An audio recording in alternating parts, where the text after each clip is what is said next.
જય શ્રી કૃષ્ણ મિત્રો। તો આજે આપણે આત્મા વિશે જાણીશું કે આત્મા કેવો હોય છે, તેનું સ્વરૂપ કેવું છે, તેને કેવી રીતે ઓળખી શકાય, આત્મસમર્પણ શું છે અને આત્મજ્ઞાન કોને પ્રાપ્ત થાય છે। સૌપ્રથમ આપણે જાણીશું કે આત્મા શું છે। આત્મા એ દરેક જીવમાં વસતો એક શાશ્વત, અવિનાશી અને આધ્યાત્મિક તત્વ છે। આત્મા એ જીવનું સાચું સ્વરૂપ છે, એવું તત્વ કે જે દેખાતું નથી છતાં પણ જાગૃત, જીવંત અને અસ્તિત્વ ધરાવતું છે। તે શરીર નથી, પરંતુ શરીરથી વિભિન્ન ચેતન તત્વ છે જે સદાય અસ્તિત્વમાં રહે છે। શરીર ફક્ત એક સાધન છે જે આત્મા દ્વારા ચલાવાય છે। જ્યારે આત્મા શરીર છોડે છે ત્યારે તેને મૃત્યુ કહેવામાં આવે છે। આત્મા કોઈ ભૌતિક વસ્તુ નથી, પણ ચેતન શક્તિ છે જે વિચાર કરે છે, અનુભવ કરે છે અને જીવે છે। શાસ્ત્રો અનુસાર આત્મા અનાદિ એટલે કે તેની કોઈ શરૂઆત નથી અને અનંત એટલે કે જેનો કોઈ અંત પણ નથી। આત્માનો અર્થ શું છે? આત્મા શબ્દ સંસ્કૃત ભાષાના આત્મન પરથી આવેલો છે, જેને સ્વરૂપ, અંતરચેતના અથવા સ્વજ્ઞાન તરીકે પણ સમજાવી શકાય છે। આપણું શરીર બદલાય છે, વિચાર બદલાય છે, પણ આત્મા કદી બદલાતો નથી। તેનો અર્થ એ છે કે આત્મા એ અસ્થિર અને અસત્ય વસ્તુઓથી પર છે। જે સત્ય છે, જે અવિનાશી છે, એ જ આત્મા છે। આત્મા કેવો હોય છે? તો આત્મા શાશ્વત એટલે સદાકાળ માટે અસ્તિત્વ ધરાવતો, અવિનાશી એટલે કદી નષ્ટ ન થતો, અદ્રશ્ય એટલે જોઈ ન શકાય તેવો, નિરાકાર એટલે જેનો કોઈ આકાર નથી, ચૈતન્યમય એટલે જીવંત છે અને જીવન આપનાર, અને નિર્લિપ્ત એટલે કર્મોના ફળથી અસ્પર્શિત છે। તે કોઈ લિંગ, વય, જાતિ કે સ્વરૂપ પર આધારિત નથી। તે પાણીથી ભીંજાય નહીં, અગ્નિથી બળે નહીં, વાયુ તેને સૂકવી ન શકે એવી તેની ગુણવત્તા છે। તે શાંત, શુદ્ધ અને શાશ્વત છે। આત્માનું અસ્તિત્વ શું છે?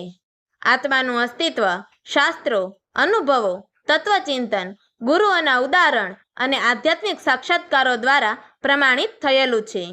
જ્યારે શરીર નષ્ટ થાય છે ત્યારે પણ આત્મા અવિનાશી રહે છે। વિવિધ જન્મોમાં આત્મા અવનવા શરીર ધારણ કરે છે, પણ પોતાનું અસ્તિત્વ કદી ગુમાવતો નથી। ઉપનિષદો અને ભગવદ્ ગીતા જેવા ગ્રંથો આત્માના અસ્તિત્વને વિશદ રીતે સમજાવે છે। આત્મા શેનો બનેલો છે? તો આત્મા કોઈ પદાર્થથી બનેલો નથી, એ સૂક્ષ્મ તત્વ છે। પૃથ્વી, જળ, અગ્નિ, વાયુ કે આકાશ એ કોઈ પણ તત્વથી બનેલો નથી। તેના માટે વાસ્તવિક રીતે એવું કહેવાય છે કે એ ચૈતન્યનો અણુ છે, એટલે કે જીવનનો સૂર્ય, જેનાથી જીવન શક્તિ વહે છે। જે રીતે વીજળીથી યંત્રો ચાલે છે, એ રીતે આત્માથી શરીર જીવંત રહે છે। આત્મા અનાદિ અને અનંત છે, તે સર્જાતો નથી કે નાશ પામતો નથી। શાસ્ત્રો કહે છે કે આત્મા એ પરમાત્માની ઝાંખી છે, એટલે તેનું પણ સ્વરૂપ દિવ્ય અને અદ્વિતીય છે। આત્માનું સ્વરૂપ કેવું છે? શાસ્ત્રો આત્માનું સ્વરૂપ 3 વિશિષ્ટ ગુણોથી વ્યાખ્યાયિત કરે છે, અને એ આત્માનું સ્વરૂપ છે સચ્ચિત આનંદરૂપ। સત એટલે સદાકાળ માટે અસ્તિત્વ ધરાવતું, ચિત્ત એટલે ચેતનાથી ભરપૂર કે જ્ઞાનરૂપ, અને આનંદ એટલે શાશ્વત આનંદથી ભરેલું। આત્મા પીડાતો નથી કે થાકતો નથી કે દુઃખી પણ નથી થતો। તે નિર્મળ, શાંતિમય અને શક્તિશાળી છે। જેને આત્મ સાક્ષાત્કાર થાય છે તેને જીવન મુક્તિ પ્રાપ્ત થાય છે। આ સ્વરૂપને જાણનાર, અનુભવનાર એ અહંકારથી પર તત્વ છે। જેને આત્મજ્ઞાન થાય છે તેને ઈશ્વરનો અંશ કહેવાય છે, કારણ કે આત્મા અને પરમાત્મા સ્વરૂપે એક જ છે। આત્મસમર્પણ શું છે? આત્મસમર્પણ એટલે પોતાનું સંપૂર્ણ અહંકાર, ઈચ્છાઓ, વર્તન અને કર્મોને ભગવાનના ચરણોમાં અર્પણ કરી દેવું। આત્મસમર્પણ એ ભક્તિનો શ્રેષ્ઠ માર્ગ છે। જ્યારે માણસ ભગવાન પર સંપૂર્ણ શ્રદ્ધા સાથે પોતાનું બધું અર્પણ કરે છે ત્યારે એ આત્મસમર્પિત કહેવાય છે। આવું કરવાથી વ્યક્તિને મોક્ષનો માર્ગ ખુલ્લો પડે છે। આત્મસમર્પણ માટે ભગવાનનો આશરો લેવો, ભગવાનની આજ્ઞાને પર માનવી, ભગવાનના દુશ્મનોથી દૂર રહેવું, એટલે ભગવાન પ્રત્યે નિંદા કરનાર વ્યક્તિથી દૂર રહેવું, ભગવાનને મિત્ર સમજી પ્રેમ કરવો અને પોતાનું સર્વસ્વ ભગવાનને અર્પણ કરવું. જ્યારે એક ભક્ત પોતાના મન, વાણી અને કાયાને પરમાત્મામાં સમર્પિત કરે છે ત્યારે એ આત્મસમર્પણ થાય છે.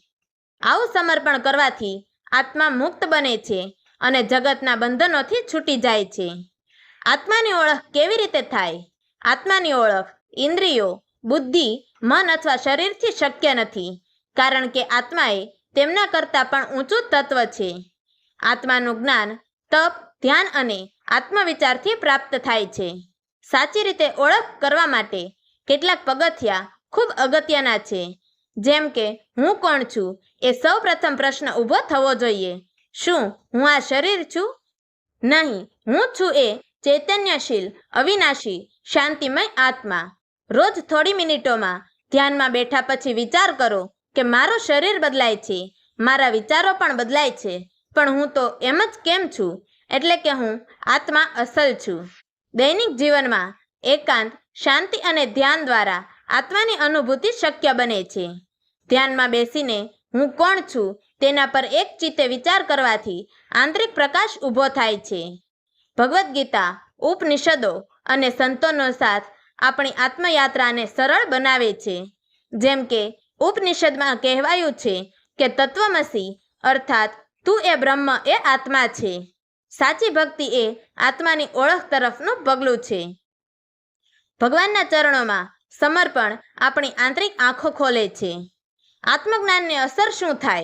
જે વ્યક્તિ આત્મજ્ઞાની થાય છે તેને જીવનમાં સુખ અને દુઃખ બંનેમાં ક્ષમતા રહે છે. ક્રોધ, મોહ, લોભ, ઈર્ષા જેવા દુર્ગુણો ઓગળી જાય છે. ભય, તણાવ, આકાંક્ષાઓ ઓછી થાય છે. પરમ શાંતિ અને આનંદ પ્રાપ્ત થાય છે. એ વ્યક્તિ જીવન મુક્ત બની જાય છે. આત્મજ્ઞાન કોને પ્રાપ્ત થાય? સંતો, મહાપુરુષો, યોગીઓ, સાધકો એમણે આત્મજ્ઞાન પ્રાપ્ત કર્યું છે.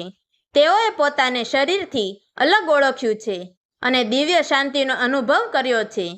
જેમ રાતના અંધારામાં દીવો એક જ તેજ આપે છે અને બધું સ્પષ્ટ કરે છે, એમ જ આત્મજ્ઞાન જીવનના અજ્ઞાનને દૂર કરે છે અને જીવનમાં જ્ઞાનનો પ્રકાશ કરે છે. અજ્ઞાન કહે છે કે હું શરીર છું, જ્યારે જ્ઞાન કહે છે કે હું આત્મા છું.